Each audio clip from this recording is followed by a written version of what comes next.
Our MLB baseball preview continues as we welcome back to Houston Sports Talk Zachary Levine. Zach currently writes for Baseball Prospectus, and a couple of years ago he was an Astros beat writer for the Chronicle. So we had Evan on earlier, the current guy. We're going to get the past guy on now. Great to have you back on the show, Zach. Let's start off with the good guys. Give us some good news on the Astros in 2014. Are we finally going to see the pendulum swing in the other direction?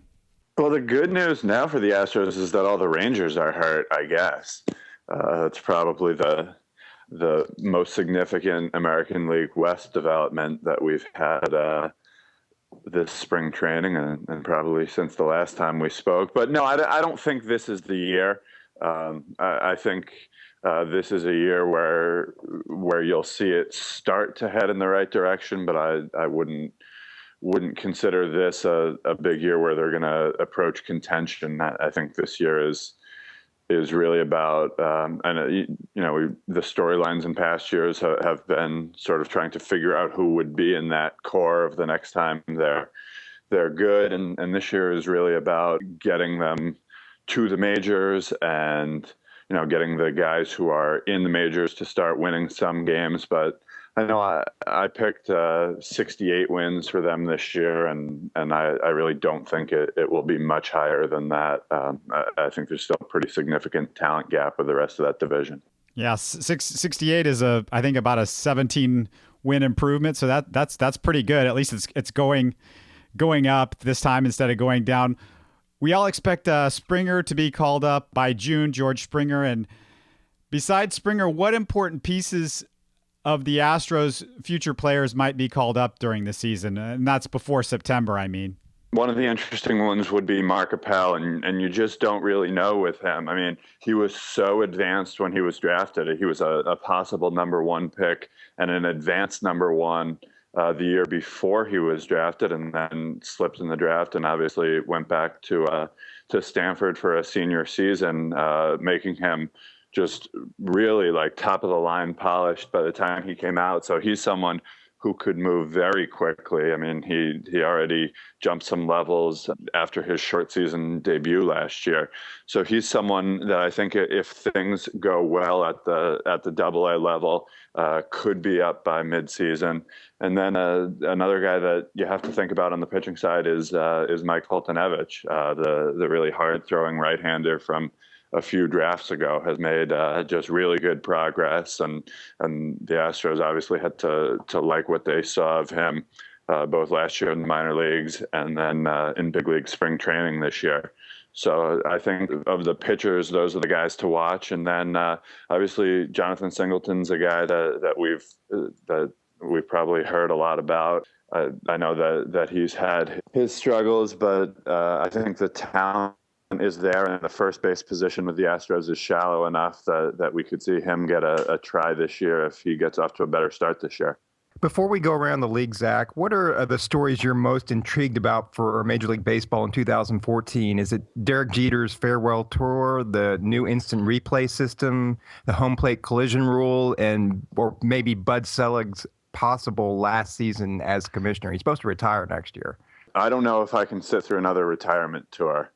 As much as I really loved watching Mariano Rivera play, and I certainly really like and respect watching Derek Jeter, I don't know if I can do another season of this. The instant replay is a really big one that I'll be curious about, and then another one in terms of rule changes and really the evolution of the game is I'm really kind of curious to see where we're headed, and I think this is a big year for it, especially with what we've seen in spring training with getting some protection for the pitchers.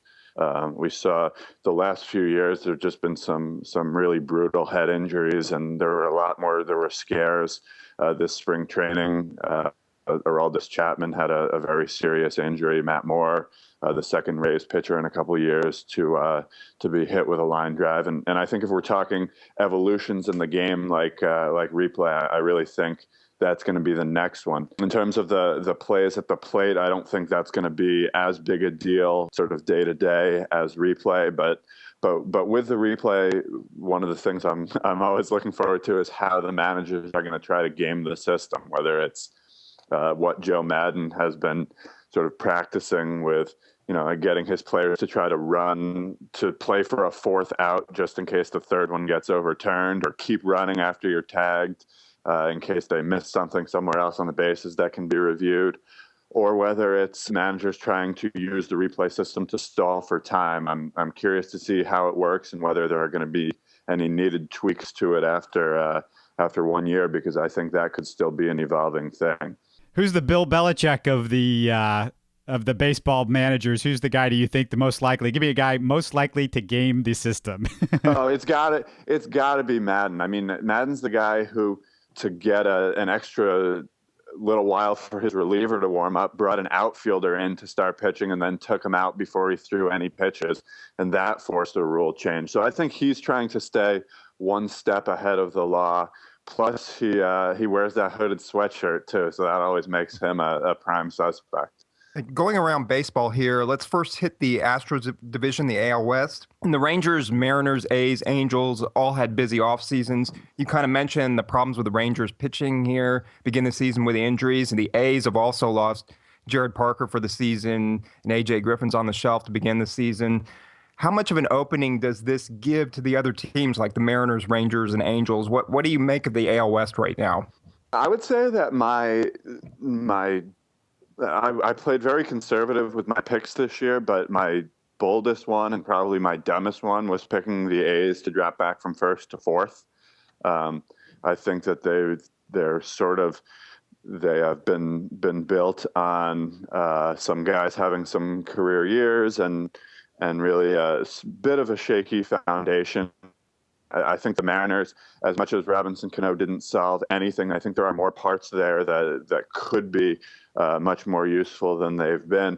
But yeah, it's a wide open division. I mean, I did a piece tab at Baseball Prospectus looking at wagering odds for this year and what they look like. And it's a 3-team race that's all very close. The Angels are given a pretty good chance. And in our simulation, the Angels, I think, win that division more than anybody. So I think they have the bats to do it. I think the back end of that rotation in Anaheim can't be any worse than it was last year. And if they get anything out of the 4 and 5 starter spots, they could actually be the best team in this division. So I do think it's going to be one of the fun ones, as well as the American League East to really watch for this year.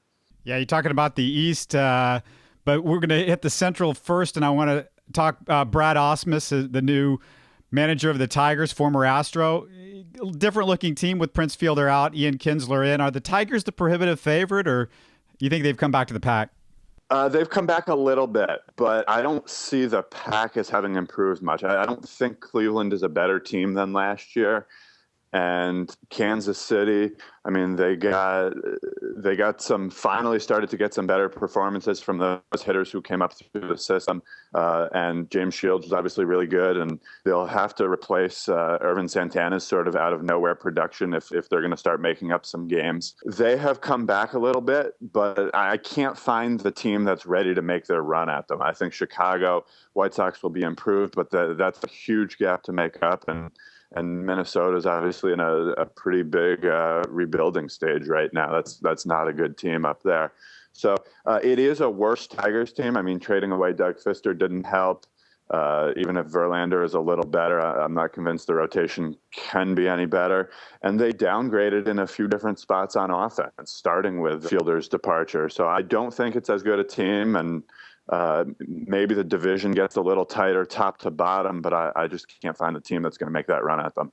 No other division is talked about more every year than the AL East. And this year is, of course, as we've talked about, Derek Jeter's last year with the Yankees. And the Yanks did their usual boatload of shopping over the winter, adding Brian McCann, Jacoby Ellsbury, Carlos Beltran, and, of course, Masahiro Tanaka. Is this enough for Joe Girardi's team to return to the playoffs? And what about the bearded ones, the defending champion Red Sox, who seemed to have everything go right last year? And you still can't discount other teams in the division like the pesky Tampa Rays under Madden, and, of course, the Orioles, and even the Blue Jays. Yeah, and that's a great point on Boston, is that everything went right. You obviously can't count on that again. And they didn't make huge moves in the offseason. They brought in a catcher in Pierzynski who should be okay, but mostly they were pretty happy with that team they had, and the pitching is going to be just about the same, especially with, I mean, Ryan Dempster's gone, but he wasn't a huge part of it at the end of last year anyway. They are definitely counting on the improvements that were made last year being real and not fluky. I think Toronto is the kind of team that, if you want to say they could finish first, I could draw you that scenario, and I could definitely draw you the scenario where they finish last. They're probably the highest sort of variance team in that division. That thing could go anywhere. I mean, the pitching could get really, really ugly. The lineup might be as good as any of them if you sort of neutralize it for, the fact that they don't play in Fenway or Yankee Stadium or one of the really good hitting parks. And as for the Yankees, it's going to be tough to catch Boston and Tampa, because Boston and Tampa are better teams. They have more youth. I think the Yankees, it's always going to be a challenge to keep the right 25 guys healthy, and there's not a ton of depth there. So if Sabathia is really on the downside of his career, if Tanaka takes a while to adjust, there's definitely no guarantees that the Yankees spent their way out of mediocrity here. How about the Astros' old division, the NL Central? You have three teams that made the playoffs last year: Cards, Bucks, and Reds. And of course, the Redbirds go all the way to the World Series. Those teams should be in the mix again, but is this the Cards division to win with that loaded staff, Waka and Wainwright? Yeah, I think that's the best team, and they're just finding pitching everywhere. It's unbelievable how they're just basically using their bullpen as a waiting room for one of the best starting rotations in baseball, and it's sort of had this carryover effect where their bullpen can be lights out at the end as well. And they're going to hit. They have talent pretty much everywhere on the field. They finally they stepped up and they solved both their shortstop position and then really their center field position. I think Borgios and getting him for an asset they didn't really need in David Freese is going to be a big move. So yes, Pittsburgh and Cincinnati should be close again and could battle it out the whole way. But yeah, this is definitely St. Louis's division from where we sit right now. Do the Cubs have any improvement this year in the NL Central? Are they still in the cellar probably? Yeah, they'll be better. This should be another last place season for them, but they will be sort of gearing up to make their run. It wouldn't surprise me if next year they're one of the big spenders. I mean, it's funny, we were talking about Detroit earlier. I know one of their big days in the news this offseason was when they announced that their negotiations with Max Scherzer hadn't gone anywhere. And you sort of wonder how Scherzer would turn it down. And he might be banking on there being a big market next year with the Cubs ready to spend, and then the Dodgers down to 3 starters after Herron and Mahalam's deals lapse, and then Detroit getting involved in the bidding. So it's going to be a really short free agent class, and I think the Cubs might be one of those teams who is maybe along with the Astros ready to load up next year after a period of being the team that trades players away. Moving on to the NL East, Phillies general manager Ruben Amaro kind of went the AARP route this offseason, adding A.J. Burnett, Carlos Ruiz, and Marlon Byrd to an already aging Phillies core. It kind of reminds me of what Ed Wade and the Astros did a few years ago, adding players like Miguel Tejada and Brett Myers to an aging roster. Can the Phillies win the division, or are they more likely to be around 500? And can the Nats, with their young talent and a new manager in Matt Williams, recapture the NL East now that the Braves have suffered some injuries to their rotation? Yeah, you might be optimistic about the Phillies even reaching 500. It's to me, this is not a good team. I mean, they have two of the best pitchers in baseball in Cliff Lee and Cole Hamels if things go right. And with Hamels, things haven't gone right. I mean, he's going to be delayed in starting this season. And then, I mean, Ryan Howard is a platoon DH in the National League, which is not a good thing to have. Chase Utley is a good player, but getting up there, and Jimmy Rollins the same. And then there's huge questions on the rest of the roster. Like Marlon Byrd is their big acquisition, but what's he going to be? Was last year his one breakout year after you thought his career was dead? Was that the fluke? And now he's going to be sort of back to what he always looked like. I think the Phillies might be lucky to get to 75 wins this year. I think that's not going to be a threatening team at all. And I do think this is the year the Nationals take the division back. You look at Atlanta and all the problems they've had staying healthy, losing a couple of starters, and Irvin Santana solved some of that, but there's still some holes there. And Washington, they got nothing out of first base, second base, almost nothing out of catcher for much of the season last year. I think they have to get some improvement there, and I think this is the year that they do take it back. And I think they're a very dangerous team, one of the 3 or 4 favorites to win the World Series this year. Finally, going to the NL West here, it seems to be all about Magic Johnson's Los Angeles Dodgers with their $200 million plus payroll and the best pitcher in the game, Clayton Kershaw. Can this team win 100 games, or do you expect a tougher than run to repeat in the division with the Diamondbacks, Giants, and even the Padres looking improved this year?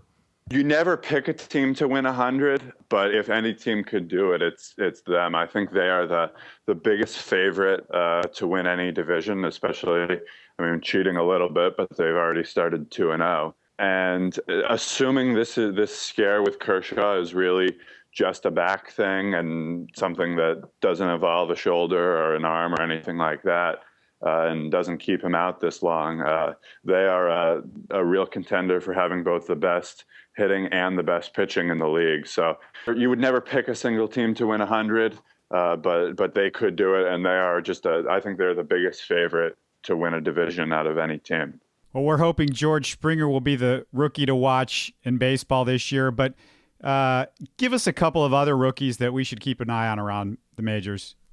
Sure. Yeah. You mentioned Tanaka, if we can start with the guys who came from overseas, and then the Cuban Jose Abreu on the Chicago White Sox. From what I can tell, they're going to put him right in at first base and see what he can do. They don't really have a whole lot to lose. So he's a Cuban slugger that could be, follow Cespedes and Puig and sort of a golden age for Cuban imports. Staying in the AL, Xander Bogaerts for the Red Sox. And I guess another storyline I'm looking forward to this year is these guys like Stephen Drew and Kendrys Morales who didn't sign, and you have players in their primes who are just waiting out there for any team to take them. And the Red Sox didn't re-sign Drew in part because they have Bogaerts, who's only about, I think, 21 years old, and we saw him get some time during the playoffs last year and saw what he could do. He could be just an absolute star at shortstop for the Red Sox. And then I think the National League is a little bit weaker. We saw Colton Wong last year have sort of a tough debut with the Cardinals, but with Matt Carpenter going over to third base in Freese's absence, he'll get a lot of time at second base. And then another one to watch who opened some eyes this spring would be Mike Olt, who was a Cubs acquisition from the Rangers in the trade for Matt Garza. And he's sort of been put in position to win the third base job. He's been dealing with a little bit of a health issue, but one of the things you look for in rookies is who's going to get a chance to play on a bad team and going to get a chance to sort of work through their struggles, because the team is not really expected to contend. So I think he's a guy who could sort of take advantage of being at Wrigley and being on a team where he gets a shot to play. And I think he's one of the guys to watch this year. You think that Tavares in St. Louis gets called up in the outfield, and also Archie Bradley, there was a lot made of him in spring training with the Diamondbacks and how he looked? Yeah, I think we'll see both of them.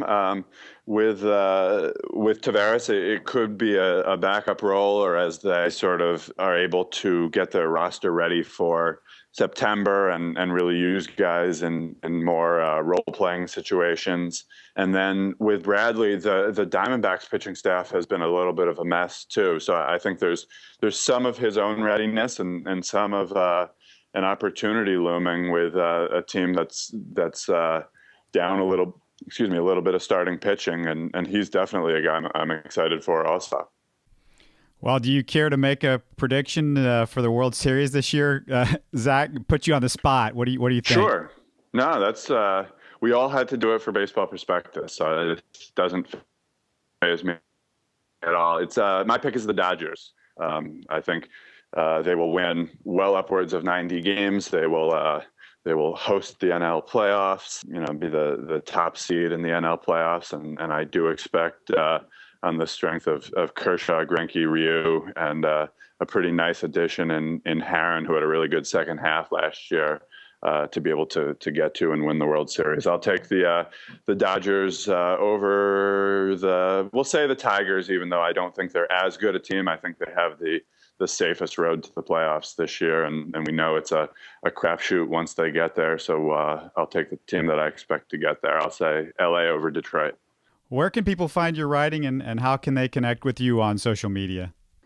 You can go to baseballprospectus.com and please subscribe. It's a yearly fee and well worth it. It amounts to just pennies a day, pennies an article, if you're able to take advantage of all our major league content, our prospect writing, and our great fantasy content that those guys do.